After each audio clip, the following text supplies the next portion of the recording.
রূপান্তরের সত্যের আজকের এই পর্বে সবাইকে স্বাগতম। প্রিয় বন্ধুরা, প্রীতি, সালাম এবং শুভেচ্ছা নেবেন। আজকে অলরেডি দুটো এপিসোড করে ফেলেছি, ভেবেছিলাম আজকে আর কোনো এপিসোড করব না। তো হঠাৎ একটা ফোন পেলাম এবং ফোনে তিনি বললেন যে আজকে জেনারেল ওয়াকার যশোর ক্যান্টনমেন্টে গিয়েছেন এবং অফিসার্সদের উদ্দেশ্যে একটা ভাষণ দিয়েছেন এবং খুব গুরুত্বপূর্ণ কথা বলেছেন, আপনি পারলে একটু খোঁজ নেন। আমি জিজ্ঞেস করলাম, আপনি জানেন কিনা, আপনি জানলে আমাকে বলেন। তো তিনি বললেন না, তিনি এ ব্যাপারে কিছু জানেন না। পরে আমি আমার সূত্রের সাথে যোগাযোগ করলাম এবং 10 মিনিটের মধ্যেই আমি তথ্যগুলো পেয়ে গেলাম। আজকে যশোরে সিগন্যাল ট্রেনিং সেন্টার এবং স্কুলে একটা সৈনিকদের একটা প্যারেড ছিল, সেই প্যারেডে যোগ দিয়েছেন বাংলাদেশ সেনাবাহিনীর সেনাপ্রধান জেনারেল ওয়াকার খান। সকালে সেই প্যারেডটি অনুষ্ঠিত হয়েছে। এরপরে তিনি অফিসার্সদের উদ্দেশ্যে একটি ভাষণ দেন, অফিসার্স অ্যাড্রেস। সেই ভাষণটি তিনি খুব গুরুত্বপূর্ণ কিছু কথা বলেছেন। তার মধ্যে একটা হলো যে জাতীয় এবং আন্তর্জাতিক শক্তিগুলো বাংলাদেশ এবং এই অঞ্চলে একটা কনফ্লিক্ট বজায় রাখতে চায় এবং একটি দেশ বাংলাদেশের করিডোর, বন্দর এসবের উপর দখল স্থাপনের মাধ্যমে, এগুলো দখল করার মধ্য দিয়ে চায়না এবং ভারতের উপর নজরদারি করতে চায়, চায়না এবং ভারতকে চাপের মুখে রাখতে চায়। আর একটা হলো যে সম্প্রতি আবার বাংলাদেশে একটা গ্রুপ, তারা সংবিধান, রাষ্ট্রপতি এদের ছুঁড়ে ফেলে দেবে, কিন্তু বাংলাদেশ সেনাবাহিনী সংবিধানের অধীনে কাজ করতে বদ্ধপরিকর এবং তারা সংবিধান মোতাবেক কাজ করবেন বলে জানান। এই সময়ে একজন মেজর র্যাঙ্কের একজন, তিনি সেনাপ্রধানকে বলেন যে স্যার, আপনার সম্পর্কে যখন আজে বাজে কথা বলা হয়, আপনাকে যখন গালাগালি করা হয়, তখন আমরা আমাদের ফ্যামিলি মেম্বারদের কাছে মুখ দেখাতে পারি না। এটা সমস্ত বাহিনীর জন্য একটা অসম্মানের ব্যাপার। এটি শোনার পরে সেনাপ্রধান জেনারেল ওয়াকার বলেন যে আমরা সবকিছুর নোট রাখছি এবং সময় মতো এদের বিরুদ্ধে আমরা ব্যবস্থা নেব। এবং তিনি সবশেষে বলেন যে আপনারা যখন দায়িত্ব পালন করেন, আপনারা খেয়াল রাখবেন যে কারো উপরে যেন কোনো জুলুম না করা হয়। এই জুলুম শব্দটা একদম মানে স্ট্রাইকিং, কারণ জুলুম, ইনসাফ এইসব শব্দগুলো কিন্তু মানে বিশেষ একটা গোষ্ঠী ব্যবহার করে।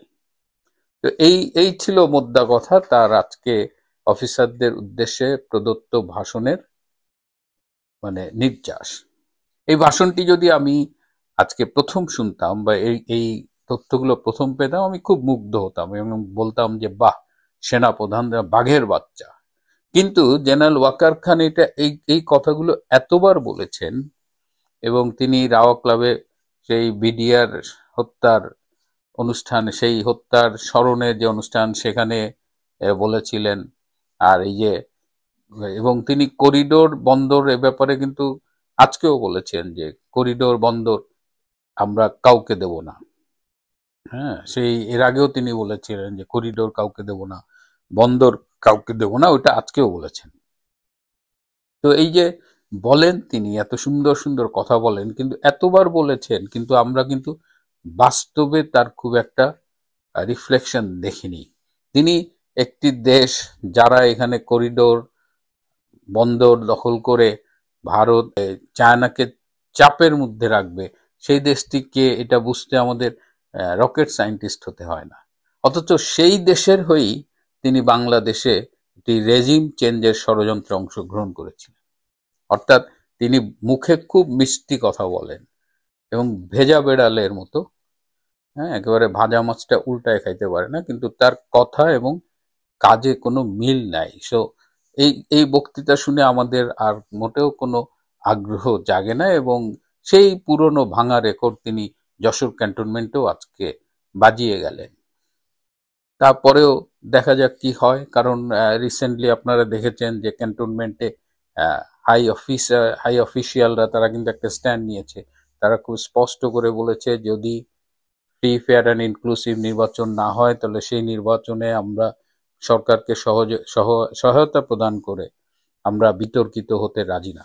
এই যে হঠাৎ করে সেনাবাহিনীর কিছু অফিসারদের এরকম একটা স্ট্রং অবস্থান, এটাও কিন্তু এমনি এমনি হয় নাই।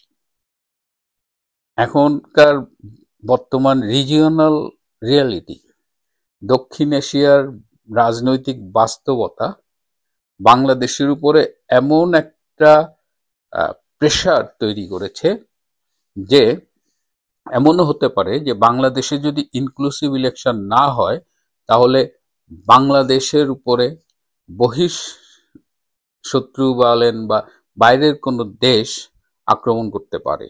সেই রকমের প্রস্তুতি আমরা বাংলাদেশের সীমান্ত এলাকা বরাবর দেখতে পাচ্ছি। আমাদের প্রতিবেশী দেশ তাদের সৈন্য সমাবেশ কিন্তু খুব রিসেন্টলি অনেক বাড়িয়েছে, তাদের আরো অনেক কিছু নিয়ে তারা তৈরি আছে।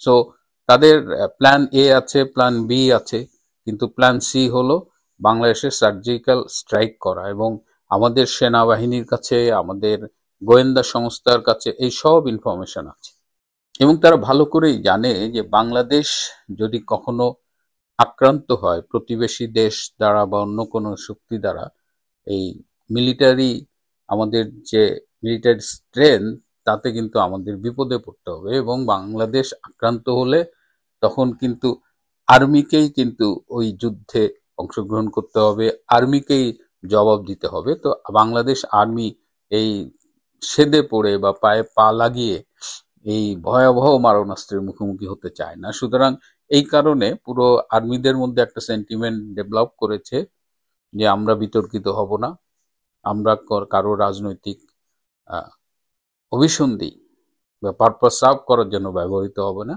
দেশে যদি free fair and inclusive election হয়, সবাইকে নিয়ে, আওয়ামী লীগ, বিএনপি, জাতীয় পার্টি, জামাত সবাইকে নিয়ে একটা ইলেকশন হয়, তাহলে সেনাবাহিনী সেখানে ভূমিকা রাখবে। কারণ ওই যে বললাম সার্জিক্যাল স্ট্রাইক, বাংলাদেশ কিন্তু ভারতের সামরিক লক্ষ্যবস্তু হিসেবে রয়ে গেছে। এবং বাংলাদেশের আরো কিছু ঘটনা ঘটছে যেটা আমি এই মুহূর্তে বলতে পারছি না, যার কারণে ভারত কিন্তু খুব ক্ষুব্ধ হয়ে আছে। বাংলাদেশে এমন কিছু ঘটনা ঘটছে, ভারত বিরোধী কিছু তৎপরতা পরিলক্ষিত হচ্ছে, যেটা ভারতের কাছে একদম প্রমাণ সহ আছে।